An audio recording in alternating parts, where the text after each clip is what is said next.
This is the 2017 Land Rover Discovery Sport that I purchased salvaged that doesn't run. I replaced a dead battery in it, attempted to start it, and it sounded horrible. Now we're going to pull apart the engine to find out what has gone wrong. Alright, let's just try and start it.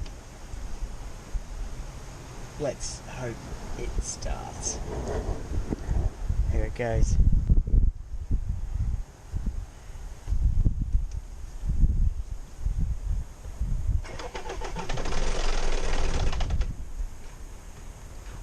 That doesn't sound good at all. Try again.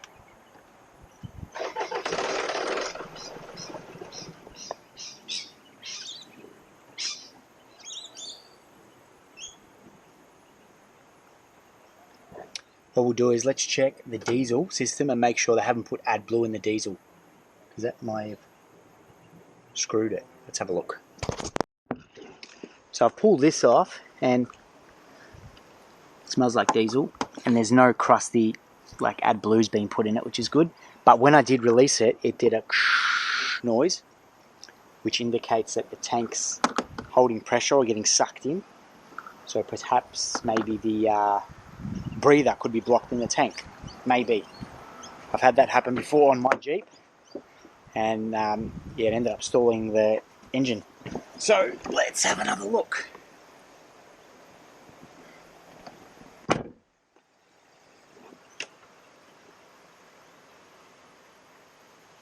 I'll give it another crack.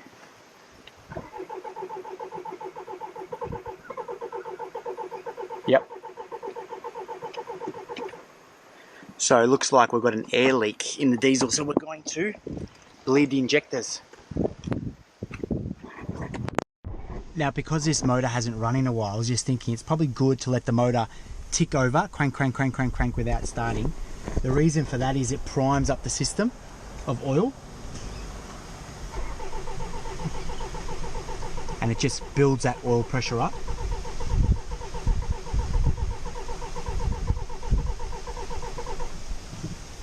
And then now we'll give it, try and bleed the diesel system. Let's give it a go. So what I've basically done is here, I've loosened up all these injector lines. Then you can put the ignition on and the diesel in common rail self-primes.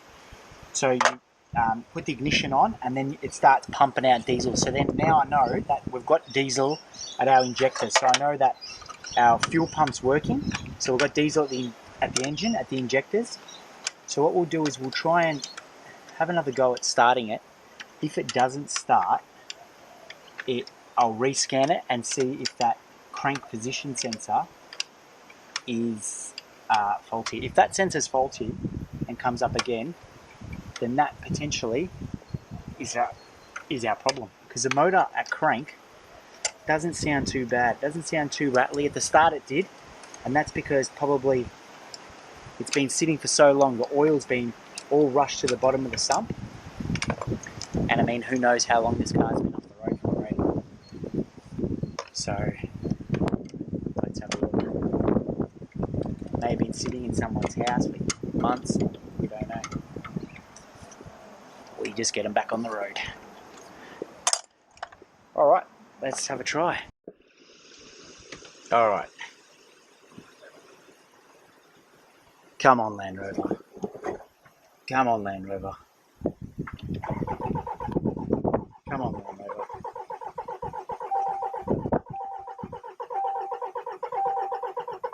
Come on, Land Rover. You can do it.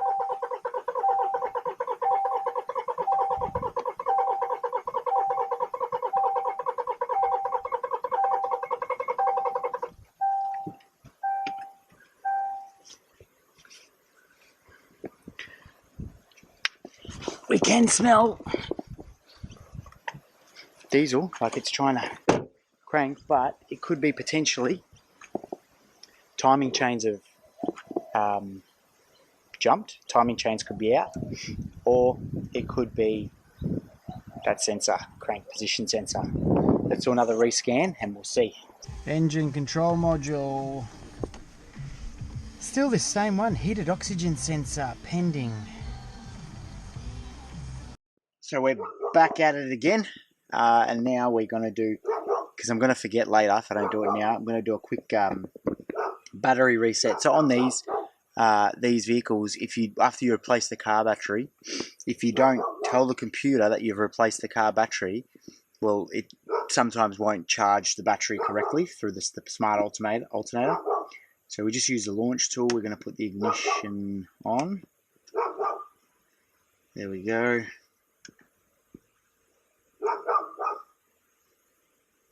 And we're going to hit battery reset.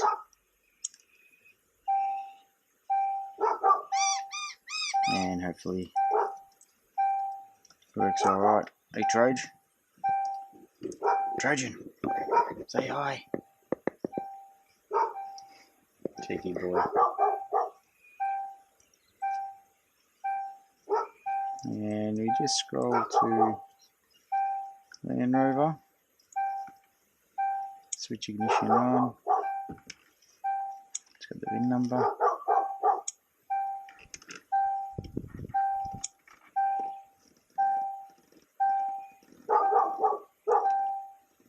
Manual setting. Discovery Sport. 2017 battery replacement. Continue. Set the ignition. Done.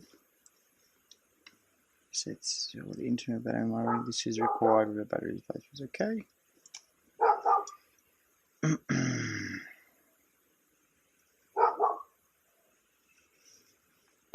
Alright, and it goes through the motions and batteries reset. And now the strip down to the timing chains begin. So we remove the bottom cover to get access to the bottom of the gearbox. So next step here, we took out the airbox. I've just taken this hose off to see that. So we've got coolant that runs through here. We've got fuel that runs through our cooler as well. So it's going to be a little bit messy taking it off.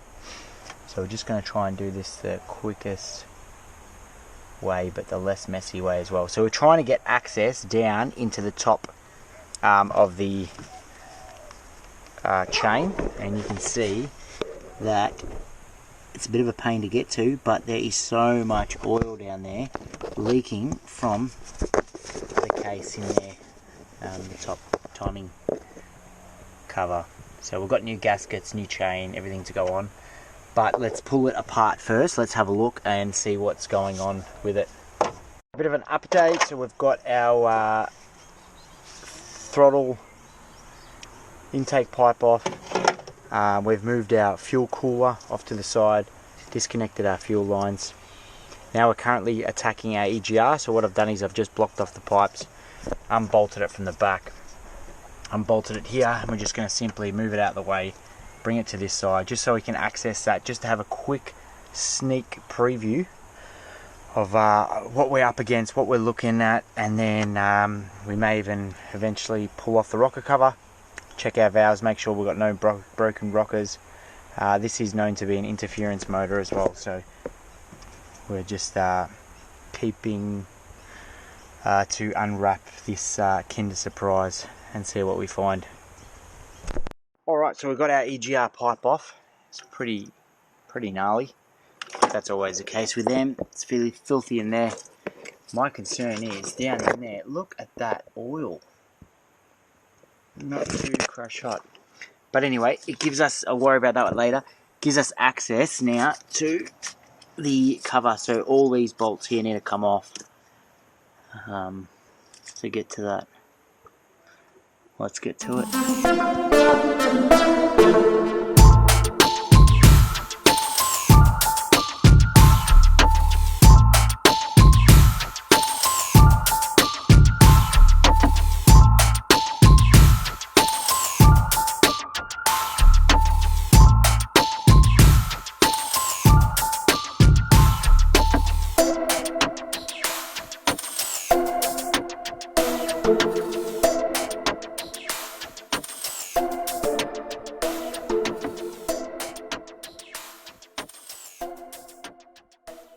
We got him off. It's full of oil. We're gonna have to clean that out. It's filthy.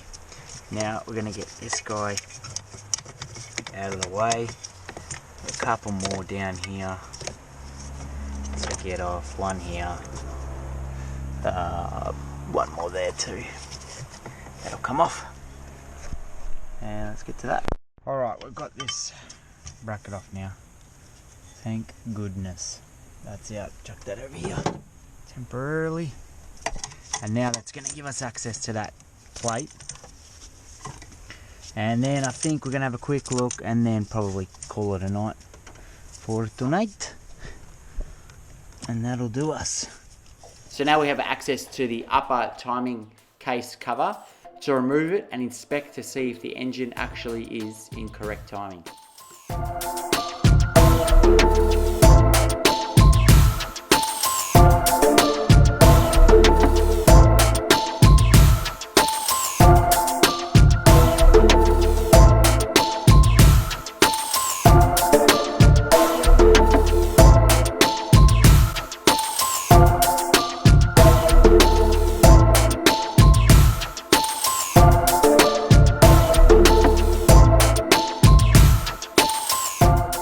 I now start to inspect the chains a little bit closer.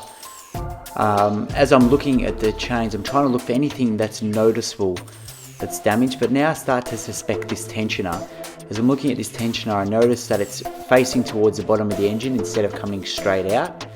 So I continue to inspect it, but I end up calling it a night because it's after 10:30 PM, and then I'll look at it further tomorrow. Alright, another day on this Hunkosaurus.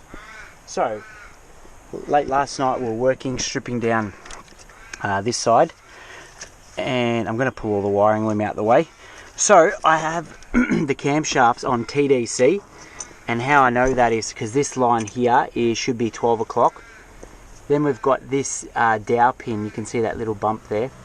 That dowel pin there should be around 11 o'clock.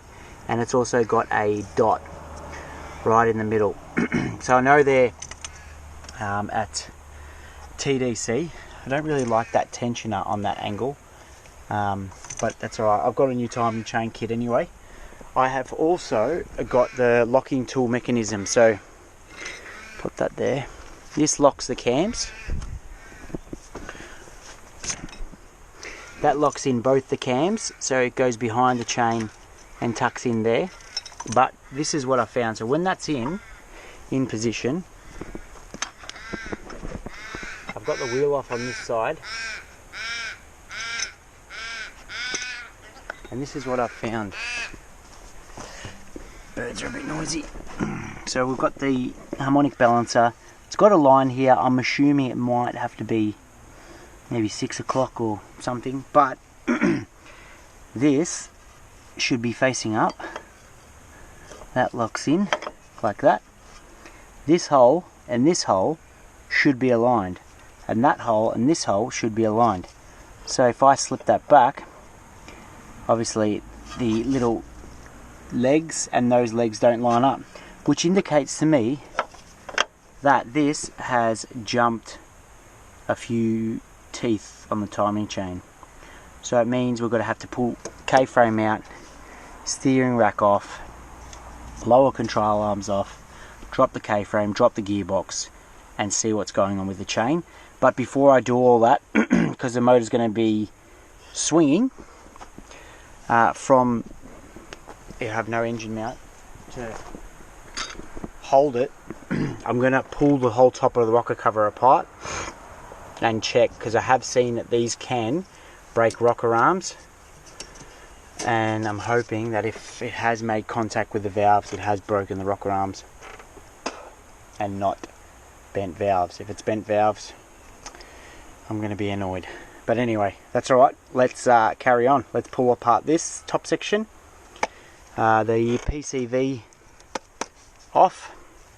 Wiring loom and fuel pipes out the way. And let's go for gold.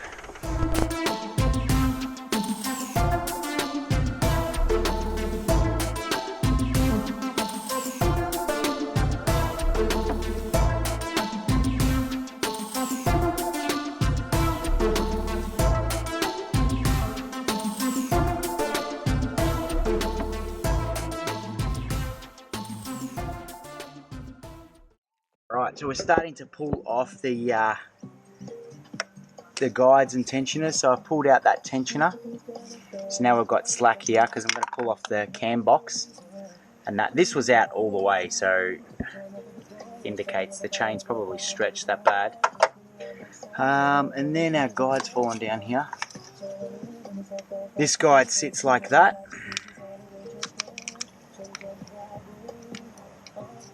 Straight that way actually.